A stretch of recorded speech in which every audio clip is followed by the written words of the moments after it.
Hello everyone, I welcome you all to this incredible platform of learn with Meeju. कैसे हैं आप सब अच्छे होंगे, मज़े में होंगे और अपनी प्रिपरेशन कर रहे होंगे। आज की इस वीडियो में हम बात करेंगे, ये हमारे पास मैराथन सेशन होगा एमसीक्यूज़ जो हमारे पास जनरल साइंस पे होंगे फॉरेस्टर एग्ज़ाम के लिए। जेके एसएसबी फॉरेस्टर का जो एग्ज़ाम होने वाला है उसके लिए ये सीरियस इंपॉर्टेंट रहेगी।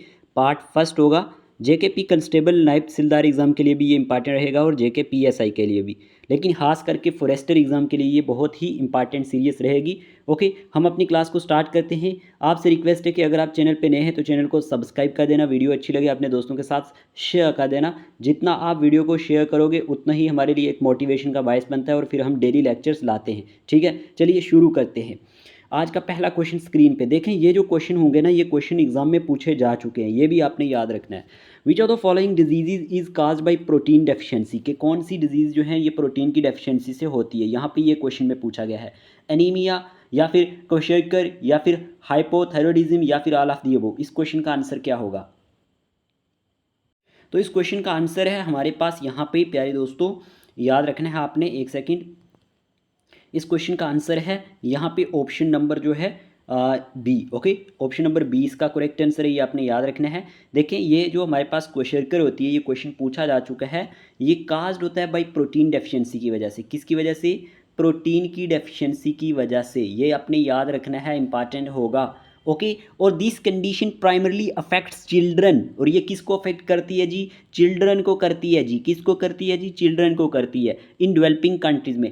ठीक है, जहाँ पे who do not get enough protein in their diet. Okay, तो ये याद रखना है। इसके सिम्टम भी बहुत सारे होते हैं, लेकिन आपको इतना डीप नहीं पढ़ना है, बस इंपॉर्टेंट चीज़ों पे ध्यान देना है। इसके जो सिम्टम हैं, अगर हम बात करते हैं इनलार्ज हो जाना लीवर का इनलार्ज हो जाना, लार्ज लीवर, ये आप नोट कर सकते हैं शॉर्ट शॉर्ट वे में, जैसे मैं यहाँ पे लिख रहा हूँ। उसके बाद स्किन चेंजेस आ जाना, क्या हो जाना? स्किन में चेंजेस आ जाना, ये भी आप लिख सकते हैं। और उसके बाद हेयर चेंज आ जाना। तो ये कुछ इसके सिम्टम होते हैं, ये भी आप नोट कर सकते हैं। ओके, तो याद रखना ना। और ये किसकी वजह से काज होता है? इनसफिशिएंट प्रोटीन इनटेक से, यानी diets high in carbohydrates but low in protein. कि ऐसी डाइट जो किस में हमारे पास हाई होती है? कार्बोहाइड्रेट्स में। किस में? कार्बोहाइड्रेट्स में, लेकिन यहाँ पे हमारे सामने लो होती है प्रोटीन में। आपको पता होना चाहिए 32 मार्क्स की आपको जनरल साइंस है, तो ये बहुत ही इंपॉर्टेंट हो जाता है। क्लियर? आगे चले, क्वेश्चन नंबर जो हमारे पास है नेक्स्ट पूछा गया है यहाँ पे, एक सेकंड। यहाँ पे पूछा गया है which of the following vitamin is also known as ascorbic acid. आपसे पूछा गया है एस्कॉर्बिक एसिड के बारे में, कि इनमें से कौन सी जो है विटामिन एस्कॉर्बिक एसिड के नाम से जानी जाती है। Vitamin A, vitamin B, vitamin C, vitamin E. क्या आंसर होगा इस क्वेश्चन का? तो इस क्वेश्चन का आंसर है हमारे पास यहाँ पे vitamin C. Okay, option number C ही इसका करेक्ट आंसर है। ये आपने याद रखना है, इंपॉर्टेंट होगा एग्जाम पॉइंट ऑफ व्यू से। ओके, ये पूछा जाता है बहुत बार एग्जाम में, तो vitamin C is the correct answer. Okay, यहाँ पे आपने याद रखना है कि ये हमारे पास किसके नाम से जानी जाती है? एस्कॉर्बिक एसिड के नाम से जानी जाती है। Okay, clear? इसके बारे में और चीज़ें जो आपने याद रखनी है, प्लीज़ नोटबुक साथ रखा करें। अगर आपको एग्ज़ाम क्वालिफाई करना है ना, तो ये चीज़ें कुछ इंपॉर्टेंट होती हैं, नोट कर लिया करो। विटामिन सी जो है, या अस्कॉर्बिक एसिड जिसे आप कहते हो, ये जो है ये ऑफर्स करती है नमरियस हेल्थ बेनिफिट्स को। इसमें एंटीऑक्सीडेंट जो हमारे पास प्रॉपर्टीज़ होती हैं, क्या कहा मैंने? एंटीऑक्सीडेंट प्रॉपर्टीज़ होती हैं। ओके, यानी कि ये क्या करती है? प्रोटेक्ट करती है सेल्स को डैमेज होने से। किससे? डैमेज होने से सेल को बचाती है बाई फ्री रेडिकल से। ओके, तो ये आप याद रखना। और इसके बारे में ये याद रखना, इम्यून सपोर्ट करती है। क्या करती है? Immune support. दूसरा पॉइंट ये लिख लो, इम्यून सपोर्ट करती है, यानी कि इन्हांस करती है इम्यून सिस्टम को। ओके, और हेल्प करती है fight of infection and illness के लिए। ठीक है, तो ये आप याद रखना। एक और इम्पॉर्टेंट पॉइंट इसके बारे में प्यारे दोस्तों याद रखना, तीसरा पॉइंट, कि हमारे पास वोंड हीलिंग में इसका रोल है। क्या? Wound healing. ये क्वेश्चन पूछा हुआ है एग्जाम में कि वोंड हीलिंग में किसका रोल है? तो वोंड हीलिंग इसका ही रोल है। प्रमोट्स करती है faster healing of wounds and repair of tissue. और स्किन को भी हेल्थ रखती है, ये भी आपको पता होना चाहिए, स्किन हेल्थ में भी इसका रोल है। तो यानी कि हेल्प करती है, मेंटेन करती है हेल्थ स्किन को, इनमें रिड्यूस करती है appearance of wrinkles and ageing. तो इतना ही काफ़ी होगा। ठीक है, आगे चलें। क्वेश्चन पूछा गया एक्सेसिव ब्लीडिंग। क्या पूछा गया आपसे? कि जो एक्सेसिव ब्लीडिंग होती है जो ब्लीडिंग होती है ड्यूरिंग एन इंजरी के दौरान, ये किसकी डेफिशिएंसी है? Vitamin A, vitamin B, vitamin K, vitamin E. इस क्वेश्चन का आंसर क्या होगा? तो इस क्वेश्चन का आंसर है विटामिन के। ओके, विटामिन के इज़ द करेक्ट आंसर। ये आपने याद रखना है, इंपॉर्टेंट होगा। देखें, नोटबुक पास रखें, मैं आपको विटामिन्स के बारे में बता देता हूँ, ठीक है, जो आपको काम आएगा एग्जाम पॉइंट ऑफ व्यू से। बहुत 2-3 क्वेश्चन आपको आएंगे एग्जाम में, एटलीस्ट 2 क्वेश्चन तो आएंगे ही विटामिन से। विटामिन्स जो होते हैं ये एसेंशियल न्यूट्रिएंट्स होते हैं दैट द बॉडी, जो एक सेकंड में यहाँ पे स्लाइड ले लेता हूँ। मैंने क्या कहा? विटामिन्स जो होते हैं ये एसेंशियल न्यूट्रिएंट्स होते हैं that the body needs in small amounts. Body को नीड होती है इसकी स्मॉल अमाउंट में, ठीक है, ये अपने याद रखना है। और टू फंक्शन करने के लिए प्रॉपरली, बॉडी फंक्शन करेगी प्रॉपरली, और ये प्ले करती है वेरियस रोल इन मेंटेनिंग करने में हेल्थ को एंड प्रिवेंट करने में डिजीज़ को। अगर हम बात करते हैं, सबसे पहले हमारे पास होता है फैट सॉल्युबल। क्या होता है प्यारे दोस्तों? Fat soluble. अगर हम बात करते हैं इस फैट सॉल्युबल की, तो फैट सॉल्युबल में हमें पता है कौन कौन सी आती हैं, ए डी ई के, यानी कि के ई डी और ए, यही होती है ना। अब ये क्या वर्ड बना? कीड़ा। इसको आप इस तरह से ट्रिक याद रख लेना, कीड़ा वर्ड से इसको याद रख लेना कि जो कीड़ा वर्ड है ये हमारे पास फैट सॉल्युबल होती हैं। इसमें एक विटामिन ए आती है, विटामिन के आती है, ई आती है और डी आती है। यहीं से आप क्या याद रखेंगे प्यारे दोस्तों? यहाँ पे विटामिन ए जो है इसका क्या रोल है? विटामिन ए जो है ये विजन में हेल्प करती है, विजन में हेल्प करती है, ओके, इम्यून फंक्शन में, स्किन हेल्थ में एंड सेल ग्रोथ में। लेकिन आपको ये याद रखना है कि जो हमारे पास विटामिन ए है इसके sources liver, fish oil extra. Vitamin D जो है, विटामिन डी जो है ये फंक्शन करती है कैल्शियम अब्जॉर्प्शन में। यहाँ पे मैं नोट करवा देता हूँ, ये पूछा जाता है कैल्शियम अब्जॉर्प्शन में, बोन हेल्थ में एंड इम्यून फंक्शन में। फिर विटामिन ई की बात करें तो ये जो है ये एज अ एंटीऑक्सीडेंट का रोल प्ले करती है। क्या कहा? एंटीऑक्सीडेंट का रोल प्ले करती है और प्रोटेक्ट करती है सेल को डैमेज होने में, और इम्यून फंक्शन में भी इसका बहुत ही रोल है। विटामिन के जो है ये हमारे पास ब्लड क्लॉटिंग में हमारे पास काम करती है, ठीक है, ब्लड क्लॉटिंग में ये पूछा जाता है। क्या कहा मैंने? विटामिन के बारे में, विटामिन के बारे में कहा कि ये हमारे पास ब्लड क्लॉटिंग में क्या करती है? हेल्प करती है। ये पॉइंट नोट कर लो, इम्पॉर्टेंट होगा। बाकी भी आपको पता है वाटर सॉल्युबल में विटामिन सी आती है जिसे आप एस्कॉर्बिक एसिड के नाम से जानते हैं। उसके बाद विटामिन B2 आती है, विटामिन B2 जिसे आप किस नाम से जानते हैं जी? जिसे आप जानते हैं राइबोफ्लेविन के नाम से। किस नाम से? राइबोफ्लेविन के नाम से, ठीक है, इम्पॉर्टेंट है। उसके बाद हमारे पास आती है विटामिन B3। विटामिन B3 जो होती है इसे आप कहते हैं नायासिन। क्या कहते हैं? नायासिन, okay.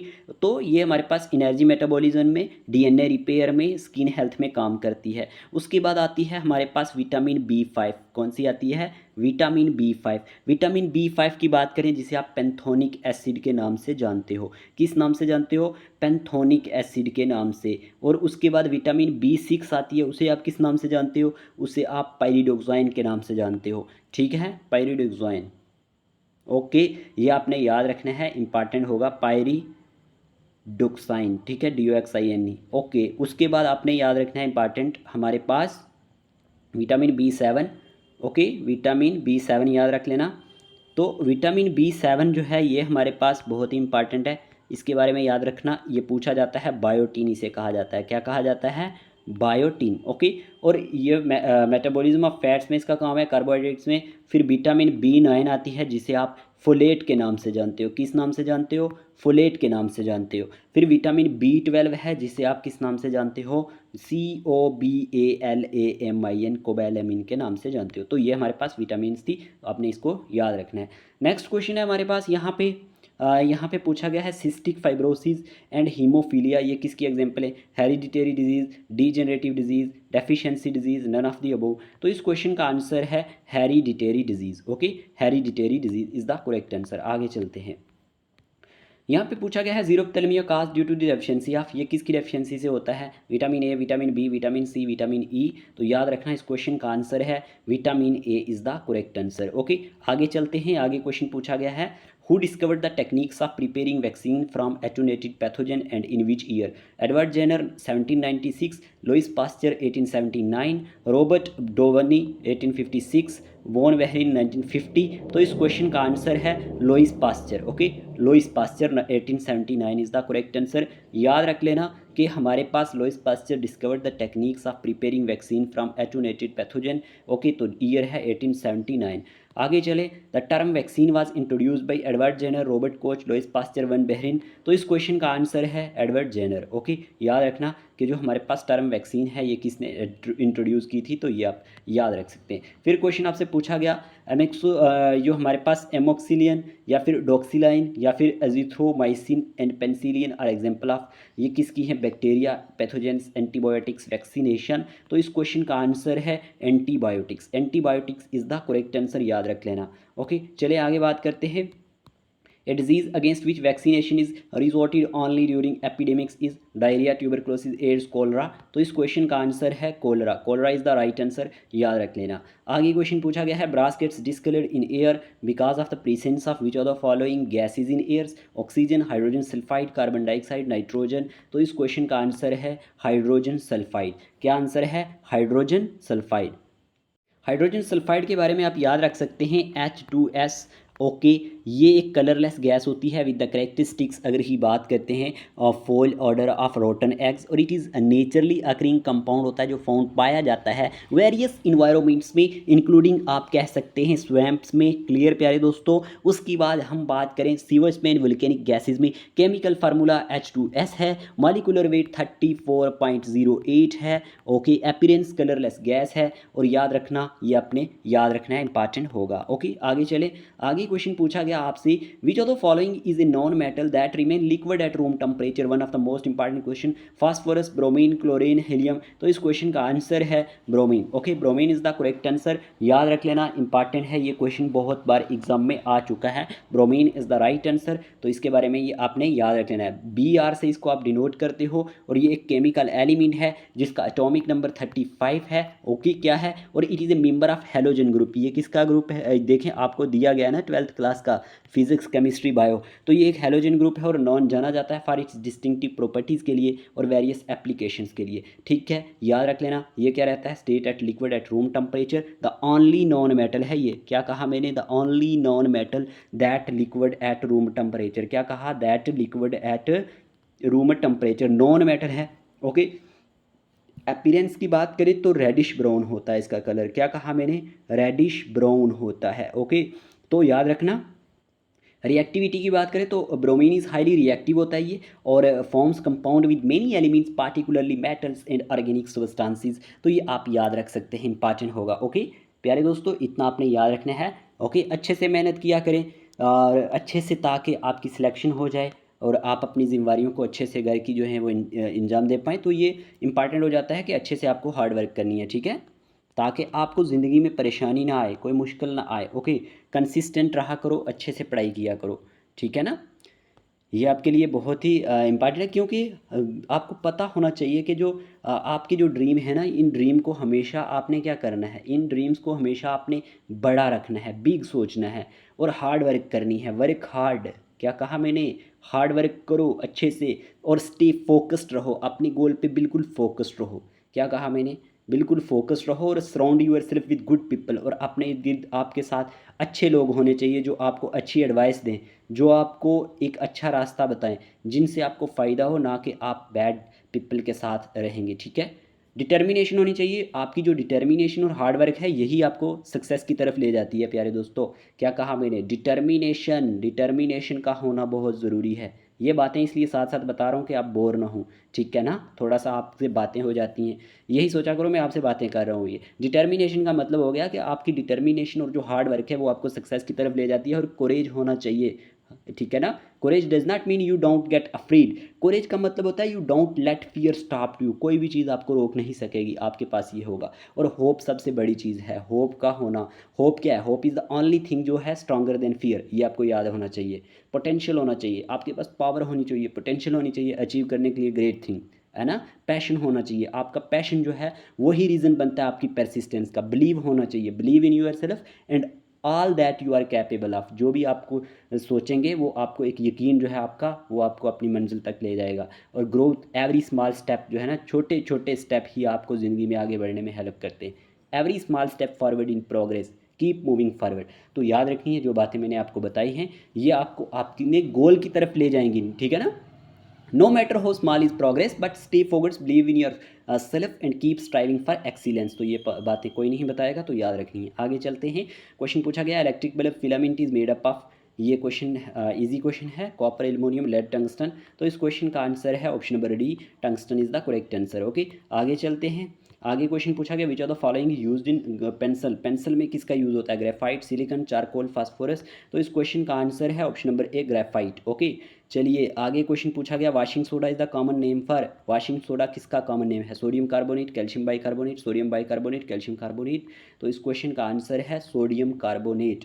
Okay, sodium carbonate is the correct answer, याद रख लेना। ये बहुत बार ये क्वेश्चन सोडियम कार्बोनेट वाला जो है ना ये बहुत बार आया हुआ है एग्जाम में। तो सोडियम कार्बोनेट जो है washing soda is the common नाम फॉर सोडियम कार्बोनेट। अगर हम बात करते हैं केमिकल फार्मूला की, Na2CO3, क्या कहा मैंने, Na2CO3। और मॉलिकुलर वेट इसका लगभग 105 पॉइंट समथिंग है, 99 है आई थिंक। और अपीयरेंस अगर इसकी बात करें तो वाइट क्रिस्टलाइन सॉलिड है। सॉल्युबिलिटी की बात करें इसकी तो सॉल्युबिलिटी इसकी हाईली सॉल्युबल होता है ये वाटर में, और ये एक अल्कलाइन सोल्यूशन बनाता है, ठीक है। तो यूजेस की बात करें ना, यूजेस भी कई बार एग्जामिनर इसके पूछता है, तो यहाँ पे मैं आपको बताता चलूँ।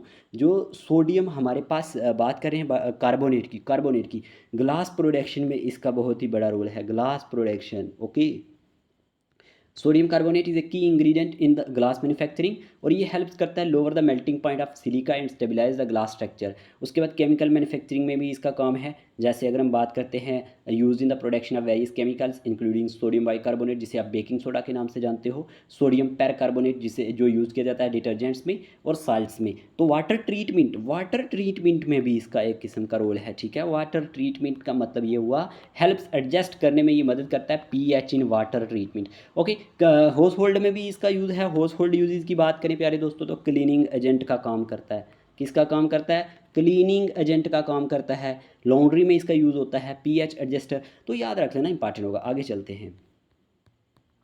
फिर आपसे पूछा गया है प्यारे दोस्तों the gas usually field in the electric bulb is, कौन सी गैस जो है ये फील्ड की जाती है इलेक्ट्रिक बल्ब में, nitrogen, hydrogen, carbon dioxide, oxygen. तो इस क्वेश्चन का आंसर है option number A, nitrogen. Nitrogen is the correct answer, ठीक है। आगे चले, आगे क्वेश्चन पूछा गया है which of the following is act as a natural source of air pollution, traffic noise, deforestation, volcanic corruption, none of these.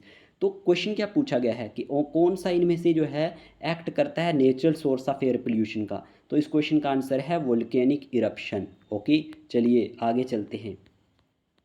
आगे पूछा गया which country became the first in the world to lose all its glacier, Brazil, Colombia, Venezuela, Argentina. तो इस question का answer है Venezuela. Okay, आगे question क्या पूछा गया, आगे क्वेश्चन पूछा गया है आपसे यहाँ पे dash includes all the living things, plants, animals and organisms in a given area interacting with each other and also with their non-living environment, weather, earth, sun, soil, climate, atmosphere, habitat, ecological nature, ecosystem, none of these।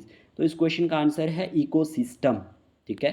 Ecosystem क्या है, ecosystem include करता है all the living things, plants, animals and organisms एक given area में जो interacting करते हैं एक दूसरे के साथ और अपने नॉन लिविंग इन्वायरमेंट के साथ, चाहे वो वेदर हो, सन हो, सॉइल हो, क्लाइमेट हो, एटमॉस्फेयर हो, याद रख लेना।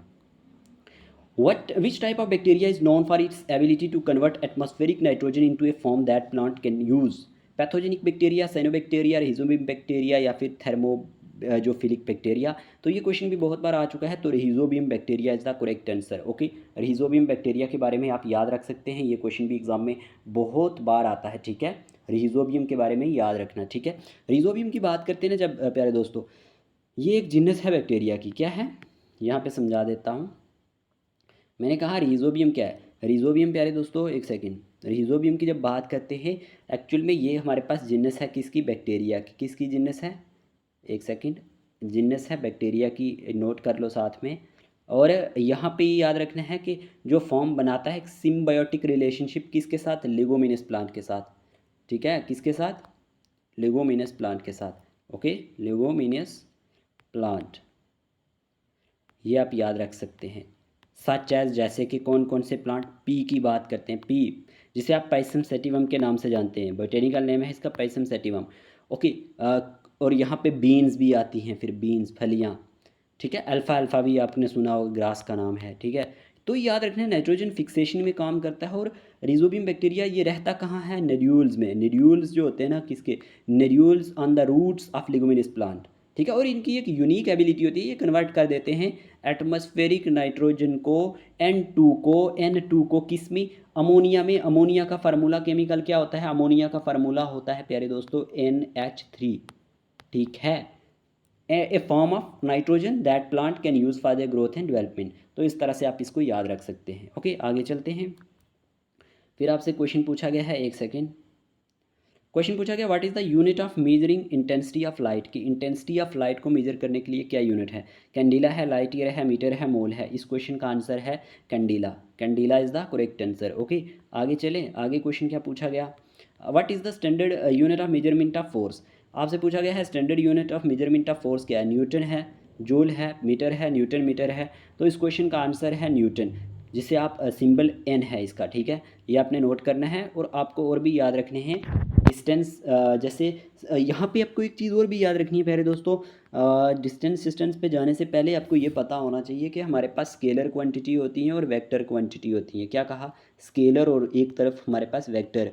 अब स्केलर और वेक्टर तो आपको पता ही होगा डिफरेंस क्या होता है इसमें, ठीक है। ऐसे क्वेश्चन पूछा जाता है ना कि हमारे पास, आपको पूछा जाता है name the quantity which is expressed only in its magnitude. तो वो हमारे पास जिसका सिर्फ मैग्नीट्यूड होता है वो हमारे पास स्केलर होती हैं। और जिनका मैग्नीट्यूड भी होता है और हमारे पास यहाँ पे और क्या होता है, मैग्नीट्यूड और दूसरी बात यानी डायरेक्शन, तो वो हमारे पास वेक्टर क्वांटिटी होती हैं। अब एग्जामिनर क्या करता है, एग्जामिनर आपसे कहता है कि स्केलर क्वांटिटी की एग्जांपल बताओ और आपको कहता है वेक्टर की बताओ। अब स्केलर में क्या आती है, स्पीड आती है, क्या आता है, स्पीड आती है, इनर्जी आती है, ठीक है ना, energy, speed, energy, power, time, ठीक है, वॉल्यूम, डेंसिटी, इस तरह से टेम्परेचर, मास, फ्रीक्वेंसी। तो जब वेक्टर की बात करते हैं, वेक्टर में आपको वेलोसिटी आता है, एक्सेलरेशन आता है, फोर्स आता है, ठीक है। और उसके बाद वेट आता है, मोमेंटम आता है, ठीक है, ये नोट कर लेना। इलेक्ट्रिक फील्ड आता है, मैग्नेटिक फील्ड आता है, उसके बाद करंट डेंसिटी आती है, एंगुलर वेलोसिटी आता है, इम्पल्स आता है। तो ये आपने याद रख लेना, इंपॉर्टेंट होगा। ओके, तो यहाँ पे आपको ये पता होना चाहिए। ओके, चलिए आगे चलते हैं। आगे क्वेश्चन पूछा गया है प्यारे दोस्तों, what is called for the phenomena when the radiation observe by the atmosphere is radiated toward the surface of the earth. Option आपके सामने हैं, एक सेकेंड।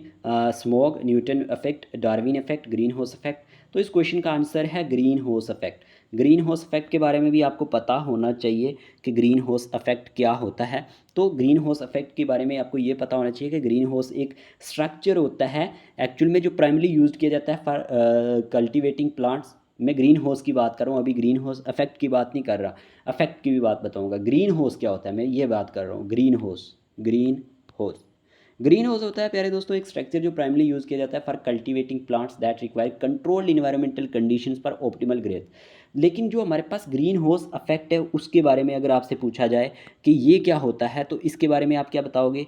ग्रीन हाउस इफेक्ट के बारे में यहाँ पे आपको ये पता होना चाहिए कि जो ग्रीन हाउस इफेक्ट होता है ना, एक सेकेंड, यहाँ पे ग्रीन हाउस इफेक्ट रेफर्स करता है to the process by which, जिसमें सर्टन गैसेस जो होती हैं अर्थ एटमॉस्फेयर के अंदर वो ट्रैप करती हैं, किसको, हीट को ट्रैप करती हैं फ्रॉम सन से। कहाँ से, सन से। ओके, हीट को क्या करती हैं, ट्रैप करती हैं सन से, leading to an increase in the temperature of the planet surface. फिर उससे क्या हो जाता है, टेम्परेचर इंक्रीज हो जाता है एंड लोअर भी हो सकता है, मतलब temperature of the planet surface and lower atmosphere में, लोअर एटमॉस्फेयर में, है ना। किसका इंक्रीज़ हो जाना, टेम्परेचर का इंक्रीज़ हो जाना। और यहाँ पे ये बात आपको पता होगी कि ग्रीन हाउस जो अफेक्ट है ना, यहाँ से गैसेस पूछी जाती हैं। जो सर्टन गैसेस एटमॉस्फेयर में होती हैं ना, जो ग्रीन हाउस गैसेस के नाम से जानी जाती हैं, उसमें कार्बन डाइऑक्साइड आता है CO2, ठीक है, और मीथेन आता है जिसे आप CH4 के नाम से जानते हो, और हमारे पास वाटर वेपर जिसे आप H2O के नाम से जानते हो, और अदर भी हैं जो ऑब्जॉर्व होती हैं एंड ट्रैप करती हैं सम ऑफ दिस इंफ्रारेड रेडिएशन को। तो यहाँ पे आपको याद रखना चाहिए, इंपॉर्टेंट होगा।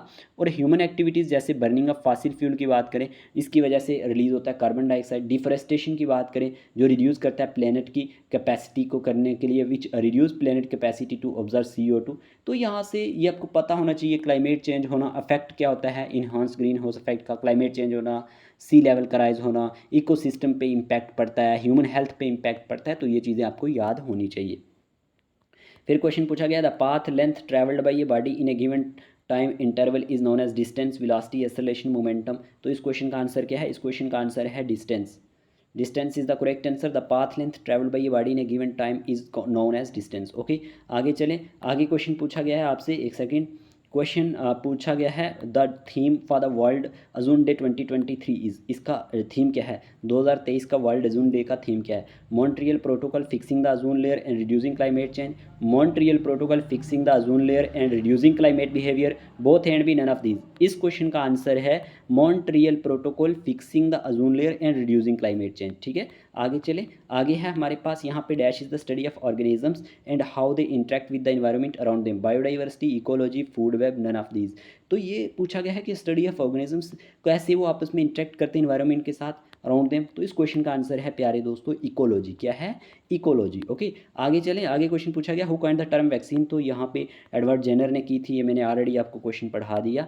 फिर उसके बाद क्वेश्चन है what is the correct full form of IUCN की फुल एब्रीवेशन क्या है? International union for conservation of nuts, international union for conservation of nature, international union for conservation of natural habitat, या फिर international unions for conservation of numbers. तो इस question का answer है international unions for conservation of nature. Okay, आगे चलते हैं। आगे क्वेश्चन पूछा गया एमिलेसिस इन सलीवा begin the breakdown of carbohydrates into fatty acids, polypeptides, amino acids, simple sugars. तो इस क्वेश्चन का आंसर है सिंपल शुगर। ओके, चलिए आगे बात करते हैं।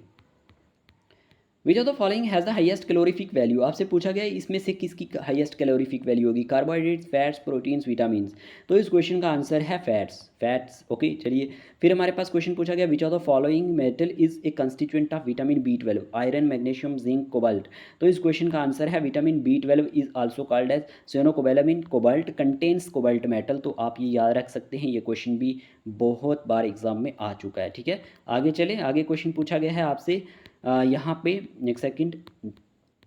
क्वेश्चन है which of the following group of plant can be used as an indicator of SO2 pollution of air? Ferns, lichens, mentha, हॉर्नवॉट्स।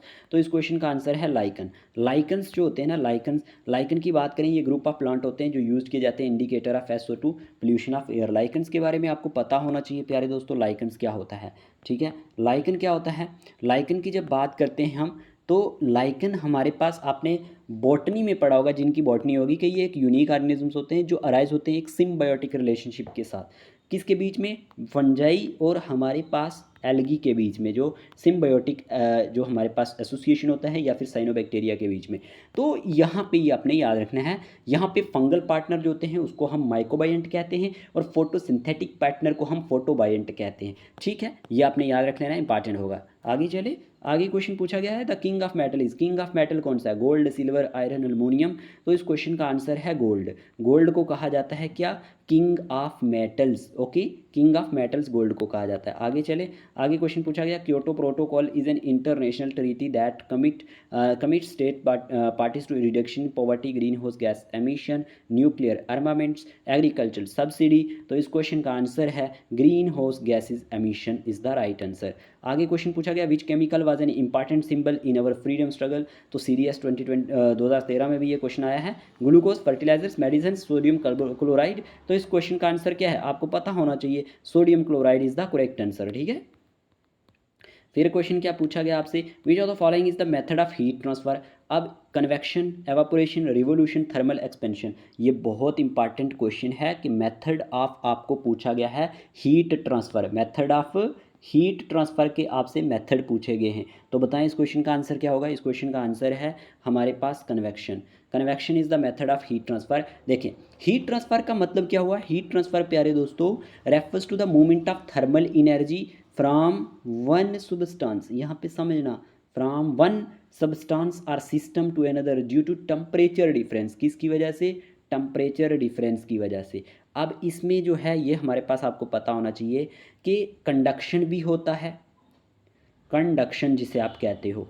Conduction क्या होता है? कंडक्शन की बात करें, ये transfer of heat through direct contact, direct contact जो होता है बिटवीन पार्टिकल्स के बीच में एक सब्सटेंस के without the movement of substance itself. और यहाँ पे याद होना चाहिए आपको कि जो कन्वेक्शन भी होता है, कन्वेक्शन क्या होता है, convection is the transfer of heat. ये जो कन्वेक्शन है यहाँ पे, convection is the transfer of heat through the movement of liquid or gases from one place to another. तो ये भी याद रख लेना। फिर रेडिएशन भी होता है एक, रेडिएशन मैं सारे बता रहा हूँ। रेडिएशन क्या होता है, ये ट्रांसफर ऑफ हीट का ट्रांसफर हो जाना, यहाँ पे transfer of heat through electromagnetic waves that travel through a space or a medium. Okay, तो यहाँ पे एक शॉर्ट समरी में अगर मैं बता दूँ, कंडक्शन क्या है, कंडक्शन का मतलब है through direct contact in solid, क्या कहा, डायरेक्ट कंटैक्ट इन सॉलिड, ये आप याद रख सकते हैं। और दूसरे के बारे में याद रख सकते हैं कन्वेक्शन के बारे में, यहाँ पे मैंने कहा through the movement of fluids. Okay, और तीसरे के बारे में radiation through electromagnetic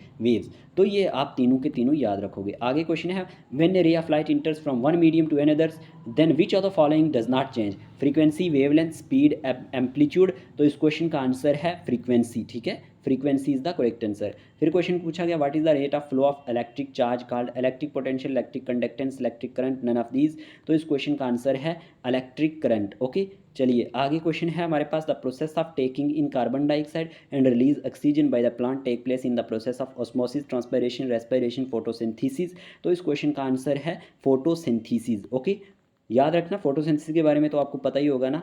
who is known as father of green revolution in India, father of green revolution कौन है इंडिया में, doctor M S Swaminathan, Robert Hooke, van Niel, doctor Mitchell. तो इस क्वेश्चन का आंसर है doctor M S Swaminathan is the correct answer. Okay, फिर question आपसे पूछा गया, the scientific analysis and study of interaction of organisms and their environment is called ecology, microbiology, entomology, ornithology. तो इस क्वेश्चन का आंसर है ecology. Ecology is the correct answer, ecology is the correct answer. आगे चले, chlorophyll is a naturally occurring chelate compound in which central metal is copper, magnesium, iron, calcium. तो इस question का answer है magnesium, magnesium is the correct answer.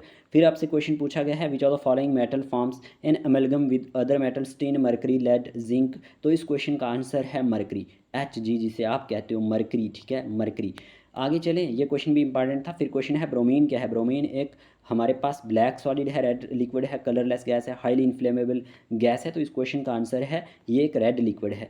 फिर question पूछा गया, the property of a substance to observe moisture from the air on exposure is called osmosis, deliquescence या फिर क्विसेंस या फिर एफ्लोरेसेंस या फिर डेसिकेशन। तो इस क्वेश्चन का आंसर है डेलिक्वेसेंस। ओके, तो ये आप याद रख सकते हैं कि हमारे पास the property of a substance to observe moisture from the air to exposure is called, तो यहाँ पे इसका ऑप्शन नंबर बी इसका करेक्ट आंसर है। फिर क्वेश्चन पूछा गया, the inert gas which is substituted for nitrogen in the air use by deep sea diver for breathing is argon, यहाँ पे नॉन हीलियम, क्रिप्टॉन। तो इस क्वेश्चन का आंसर है helium, helium is the correct answer. फिर आपसे question पूछा गया है, हैवी वाटर किसको कहते हैं, डिट्रियम ऑक्साइड को, pH7 को, रेन वाटर को, ट्राइटियम ऑक्साइड को। तो इस क्वेश्चन का आंसर है डिट्रियम ऑक्साइड। ओके, फिर आपसे क्वेश्चन पूछा गया है यहाँ पे, carbon, diamond and graphite are together called, इनको क्या कहा जाता है, एलोट्रोप्स, आइसोमेर्स, आइसोमॉर्फ्स, आइसोटोप्स। तो इस क्वेश्चन का आंसर है एलोट्रोप्स, एलोट्रोप। ओके, ये आपको पता होना चाहिए, ये केमिस्ट्री से आपको पूछा गया है। तो एलोट्रोप क्या होता है, ये भी आपको पूछा जा सकता है किसी ना किसी एग्जाम में क्या इसी में पूछा जाएगा, केमिस्ट्री है। एलोट्रोप्स जो होती हैं ये डिफरेंट स्ट्रक्चरल फॉर्म्स होती है सेम एलिमेंट की इन द सेम, जो हमारे पास एलिमेंट सेम फिजिकल स्टेट में होते हैं, और ये जो फॉर्म होती है ये एग्जिबिट करती है different physical and chemical properties due to variation in the arrangement of atoms और मॉलिक्यूल्स में। Okay, within their structure. तो इसमें आपको पता होना चाहिए कार्बन के क्या क्या होते हैं, डायमंड, ग्रेफाइट, ग्रेफीन। तो यहाँ पे फिर ऑक्सीजन में O2, ओजोन O3, इस तरह से। फिर phosphorus, white phosphorus, red phosphorus, sulphur होता है, सल्फर एलोट्रोप्स, उसके होते हैं आगे सिलिकॉन एलोट्रोप्स। तो ये वो, तो आपको सिंपल यही याद रखना था कि हमारे पास ये होता क्या है। तो मैंने कहा allotropes are different structural forms of the same element in the same physical state. Okay, और ये एक एग्जिबिट करते हैं कौन सी फॉर्म को, जो different physical and chemical properties, क्यों, due to variation in the arrangement of atoms और molecules with their structures. Okay, चलिए अगला क्वेश्चन क्या है हमारे पास, which lens is also called converging lens, इनमें से कौन सा कन्वर्जिंग लेंस है, concave lens, convex lens, both concave and convex lens. तो इस क्वेश्चन का आंसर है कन्वेक्स लेंस। ठीक है, आगे चलें, the most important ore of aluminium is, aluminium की मोस्ट इंपॉर्टेंट ओर क्या है, गैलिना है, कैलामाइन है, कैल्साइट है, बैक्साइट है। तो इस क्वेश्चन का आंसर है bauxite, bauxite is the correct answer. फिर आपसे क्वेश्चन पूछा गया liquid fuel produced from renewable biological sources include plants and algae, biofuels, calorific fuels, inorganic fuels, none of these. तो इस क्वेश्चन का आंसर है biofuels is the correct answer. Okay, चलिए आगे क्वेश्चन की बात करते हैं। क्वेश्चन नंबर 55 आज का लास्ट क्वेश्चन रखेंगे, कल इससे आगे कंटिन्यू करेंगे। Analysis of any interaction between matter and any portion of the electromagnetic spectrum is called ecology, pedology या फिर फिजियोथेरेपी या फिर स्पेक्ट्रोस्कोपी। तो इस क्वेश्चन का आंसर है स्पेक्ट्रोस्कोपी। ठीक है, कैसे लगे आज के ये एमसीक्यूज? 34 मिनट में हमने बहुत सारे एमसीक्यूज डिस्कस कर लिए जो भी इंपॉर्टेंट थे। कल हम पार्ट सेकंड लाएंगे, देखेंगे आपका क्या इस पर रिस्पॉन्स आता है। वीडियो कैसा लगा वो कमेंट बॉक्स में ज़रूर बताएंगे आप। ओके, आपका एक कमेंट हमारी मोटिवेशन का बायस बनता है। बाकी हमारे क्वेश्चंस एग्ज़ाम में ज़रूर आएंगे आपको, क्योंकि जो भी एग्ज़ाम इससे पहले हो चुके हैं पेपर उठा के देख लेना, क्वेश्चन बहुत सारे आते हैं, आपको हेल्प करेगी। प्रॉपर एनालिसिस के साथ ये एमसीक्यूज बनाए जाते हैं आपके प्रीवियस ईयर पेपर को देख के। ठीक है, आज की वीडियो के लिए इतने रखते हैं, अपनी हेल्थ का भी ध्यान रखिएगा। मिलते हैं नए लेक्चर के साथ। Bye bye, take care of yourself.